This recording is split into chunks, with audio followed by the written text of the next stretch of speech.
Back and forth with Dale at Wally for about the past 2 years now on our inflow and infiltration report. And Dale?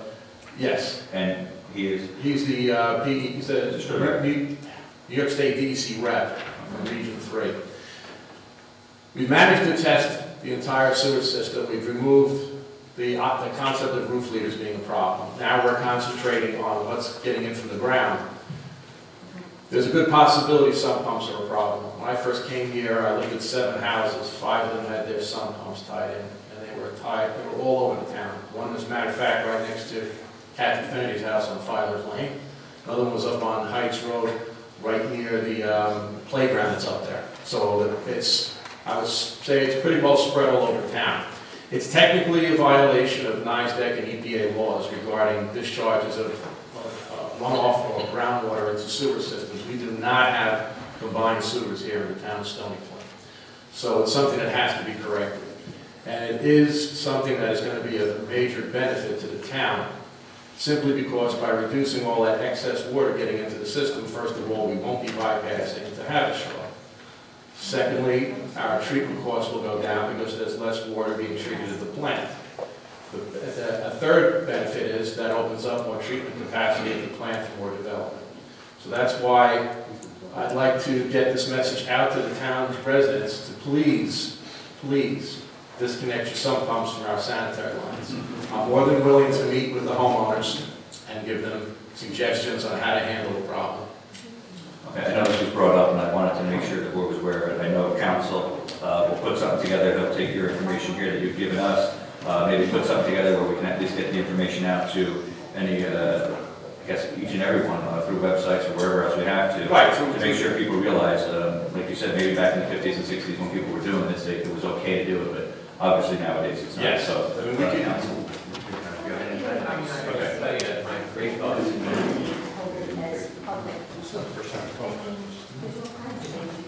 Just briefly, I think that it's appropriate for the notice to go out. I just, having reviewed the memo, think that while it's informative to the town work, we should probably condense the notice to the residents and pretty much say, here's the problem, here's what needs to be fixed, kind of a one-page notice that'll be short and to the point, since we want to get that message out to them. And like I say, while the memo is informative, it contains more than I think we need to just put out to the public to say, let's fix the problem.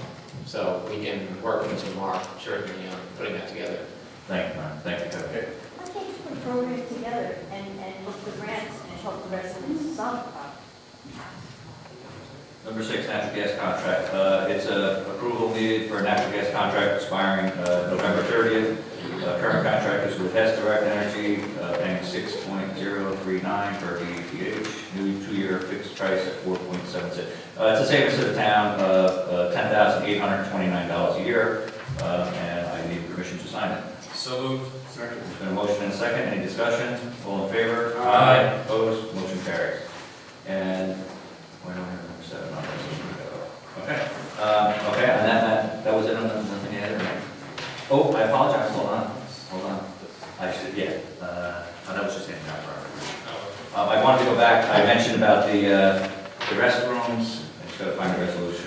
It's something we don't have to do, but we are going to do it tonight simply for the grants. It will be a lot easier for the paperwork for the grants for the restrooms. We have the 3 quotes here. I have the 3 quotes here. One for $22,500, one for $23,350, and one for $25,720. This is to go to remove the asbestos from the restrooms that we were talking about. We just received the money for it. So now we have to we have to go out, not for bid because it's too low, but to award this. So I'm going to make a motion to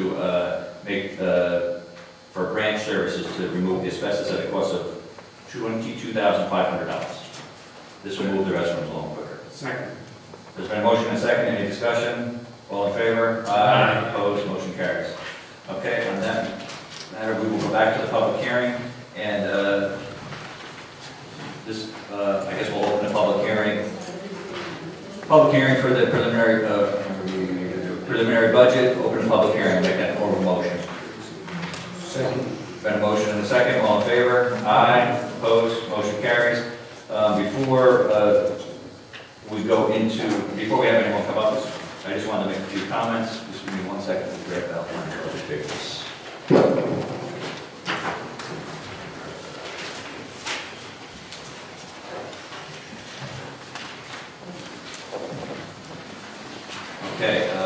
were here 2 weeks ago with our tentative budget, and there was some discussion amongst the board members for quite some time. We went over pretty much everything. I won't say everything, but we discussed everything in our budget here. I was asked to try and get this budget down lower than it was. It was at a 0% increase for the taxpayers, homeowners, and for the non-homestead, it was about a 8.5% increase. That was, I was asked to come in at the discussion was trying to come in lower. So what I've done, I've gone back and we've gone over a few things. I'm offering anyway, my first proposal changes here are to increase the sales tax revenue by $21,000. The reason for that is not just picking a number out of the hat, it's a proposal from the county, from county executive in his proposal states that he is expecting a percentage of more sales tax, so we're going to follow suit there, so we think that's great. I'm also including license permit revenue, which is very exciting news that our gasification plant is finally in front of our planning board last week, and so we're expecting some more revenue on some permit fees, so I've raised that $40,800. I will go, the natural gas contract that we just passed is the savings which was in the original budget of $10,829, which will also be removed. And in the building, use of fund balance. It was talked about last week about having the 20% in there. This is something that we've been trying to keep in the past, 20% of our budget in reserve. So God forbid there is an emergency or anything that we have to fall back on. So with that said, I'm suggesting we take $75,537 out of reserve fund, which still will keep our fund at 20%. With the moves that I just, I'm offering here or stating, requesting I should say, is that will bring us under the tax cap. I think that's what I was asked to do. I'm happy with my other budget. I'm happy that this is coming down a bit. The difference, the new numbers are, with that said, the new rates, I should say, would be homestead negative almost 1%, and the non-homestead at 7.5%. It is a drastic, it's not much of a drastic change for the non-homestead, but again, we don't control that. It is a negative for the homestead and at 7.5, and that is at the tax cap. So that's my proposal to the board tonight, and I'm here to listen. And if that were to be passed, that would be under the tax cap. If and moving forward, if there's any more comments, I'm sure we'll the board. Oh, do you want to take the board first, or? Oh, okay, no. Okay, at this time, we'll bring up public. I'll open public hearing's been open. Anyone who has any comments or concerns or questions for this board about this budget? Jim, come on. Jim Rolls, for a long time, Stony resident since 1985. It sounds very good that you went over it, and a few more things. Only thing that I caught from last time about the budget is, and it made sense to me, and I'm sure it makes sense to everybody on the board, really, and the supervisor, but it made sense that, and it's not my idea, it's somebody else's again, we might not be able to do it this year, but next year, the concept of taking care of what you got to take care of now, but the need to look into the future for Stony Point. That's all I really want to say. It just sounded like a good idea, and I just second it in a way. Thank you. Okay, thanks.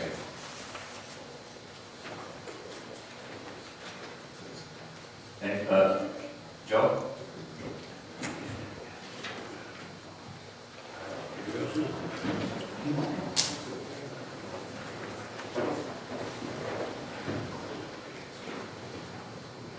Mr. Supervisor, Town Council, board members, and other town members, and ladies and gentlemen, thank you for the opportunity to...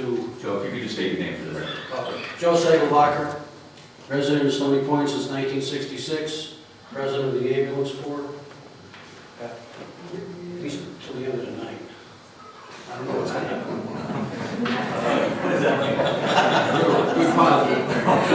Thank you. I wanted to say thank you for the opportunity opportunity to appear tonight and appeal to the board on behalf of the ambulance. Jeff, you and I met earlier in the summer with the ambulance corps' budget request. We presented a number to you that I think we both laughed at as more of a letter to Santa Claus. And I do believe that when you presented your budget draft to the board, that you did so believing that you're doing all you could for the best interest of the Stony Point residents, approved and fiscally responsible, a bunch of numbers there. And I don't disagree, because most of all, myself, our members who are here tonight, most of our core members are Stony Pointers, we're taxpayers, and we're voters. And with that being said, I'd like to appeal to your judgment for more money for the ambulance corps. As you know, in 2013, money was freed up through the efforts of the town board members at the time to allow the ambulance corps to use its own money. We did so, we used all of that, and we operated at a $189,000 deficit. So the alarming amount of money that was thought to be unencumbered has in fact been encumbered. And we did operate at a loss for that year. In 2014, we asked for a budget of $180,000 due to a miscommunication among the tax commissioners and our board and the town. That was not conveyed, and we were able to obtain $150,000. $30,000 less than we asked for. We're already $30,000 in the hole. The number that I had asked for in the summer included the budget submission for 2018, so obviously that was exaggerated a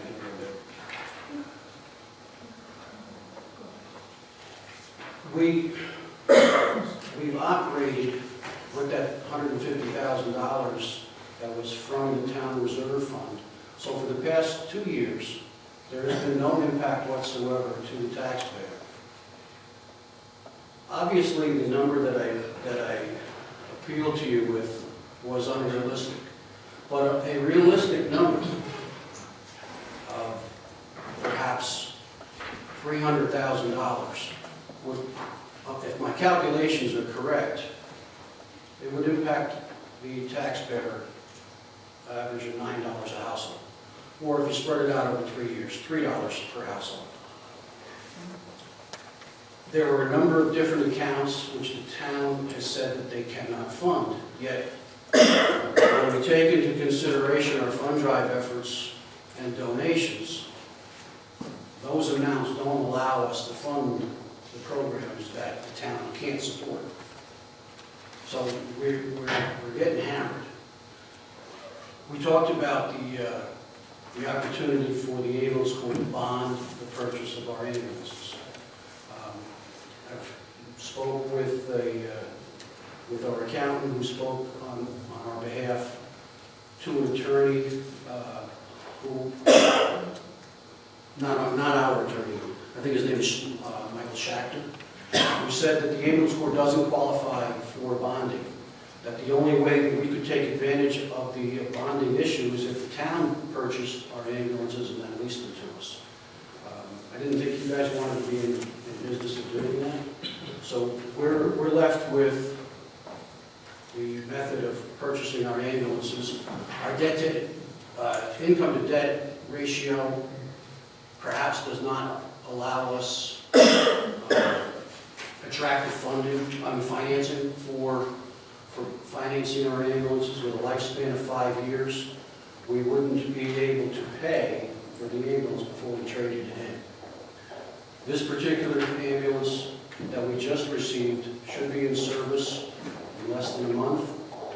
We went to a gas engine because our Ford chassis, Ford does not produce a diesel chassis any longer. The GMC chassis is much longer. We'd have difficulty operating it around some of the roads in town, most of the time is cold. Being heavier, more expensive to fuel. The gas engine should reduce our maintenance costs, but it's going to add to our fuel costs. We had asked for $20,000 in our fuel budget from last year because we wound up a fuel allotment of $11,000 and we used 15, so we had to pay even more money to reimburse the town that $4,000. So trying to be prudent in the